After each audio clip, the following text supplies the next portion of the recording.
Iraq has drones, and they're going to take these drones and they're going to put them on these ships, and they're going to arm the drones with chemical, biological weapons, and they're going to fly these drones off the ships and attack the east coast of the United States.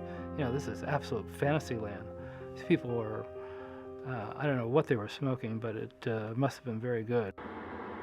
Saddam Hussein and his sons must leave Iraq within 48 hours.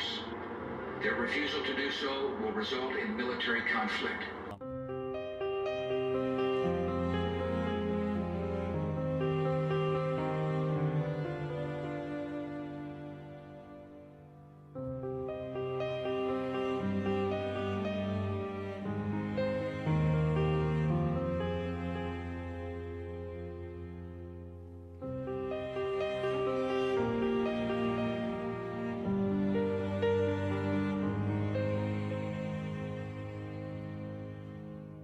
Great respect that I have for your leadership, Mr. President, in this little understood, unfamiliar war, the first war of the 21st century.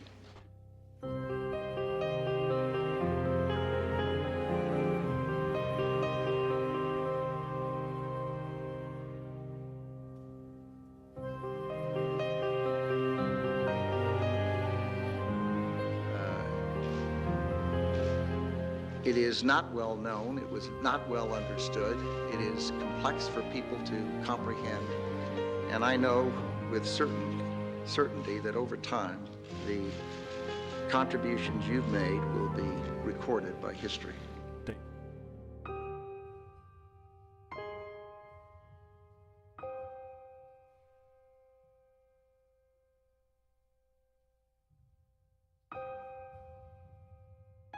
Worked on recalling the Iraqi military to deal with the security vacuum. The Army Central Command, CENTCOM, supported this policy. What CENTCOM had done, they had factored into their planning the bringing back of the Iraqi Army. They're going to use the Iraqi Army to seal the borders, to provide static security things, and also help in the reconstruction of their own nation.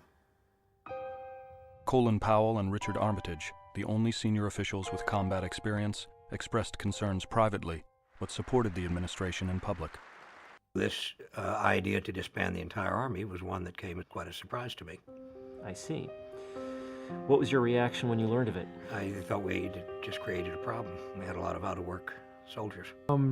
January 2003 to January 2005, I was chairman of the National Intelligence Council. We produced the first national estimate on the state of the insurgency in Iraq. The estimate delivered pretty bad news. It basically laid out sort of bad, worse, and worst scenarios. The president called it guesswork, and his press spokesman called it hand-wringing and naysaying. What was really revealing to me was the president hadn't read it.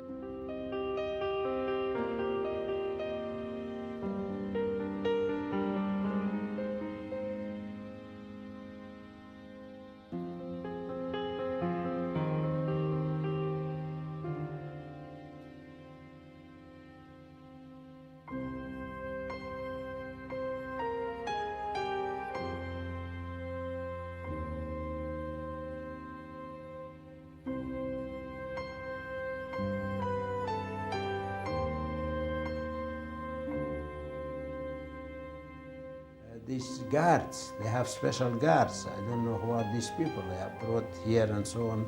They have the right to shoot people, just like that.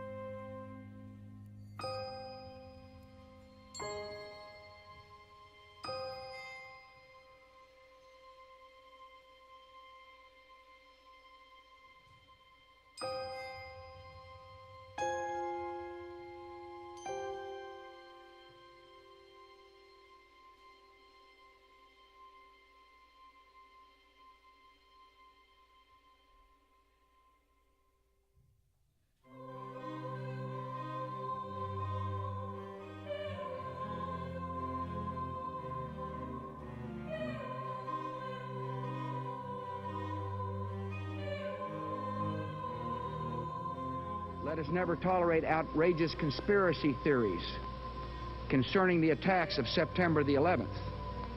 Malicious lies that attempt to shift the blame away from the terrorists themselves. Up a newspaper today, and I couldn't believe it. I read 8 headlines that talked about chaos, violence, unrest, and it just was henny penny, the sky is falling.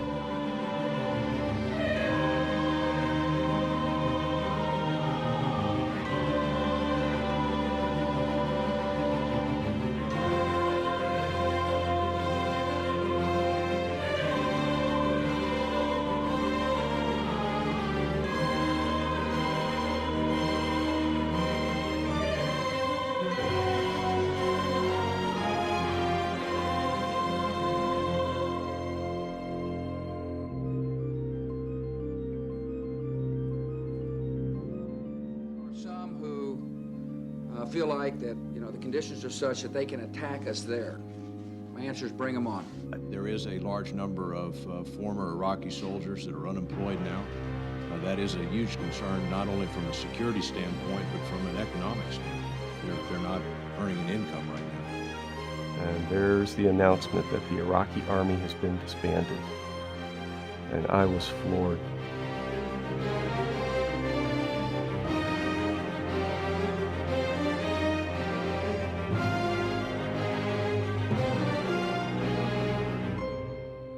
Limited problem of some bitter enders, some small remnants of the old regime who are using professional military tactics to attack and kill our soldiers as they did this morning. So you don't think this is a coordinated campaign? You don't believe this is a guerrilla war, that suddenly we moved into a phase of guerrilla war?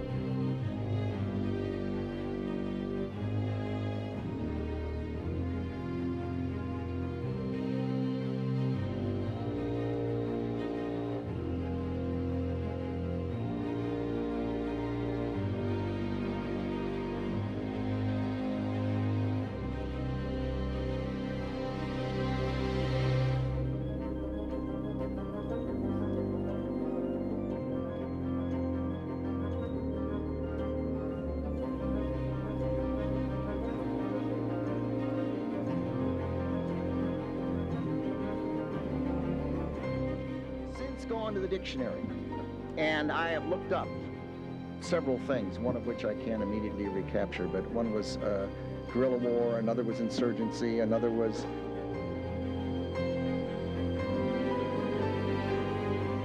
unconventional war. Pardon me? That's someone else's business, quagmires. I don't do quagmires.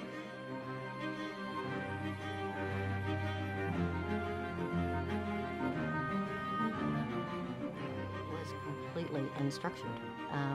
There were no plans, and there truly were no plans.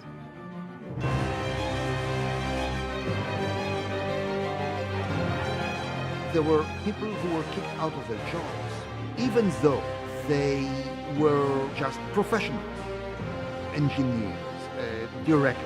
The technocrats, the intelligentsia, the elementary school librarian. We will bring to the Iraqi people food and medicines and supplies and freedom.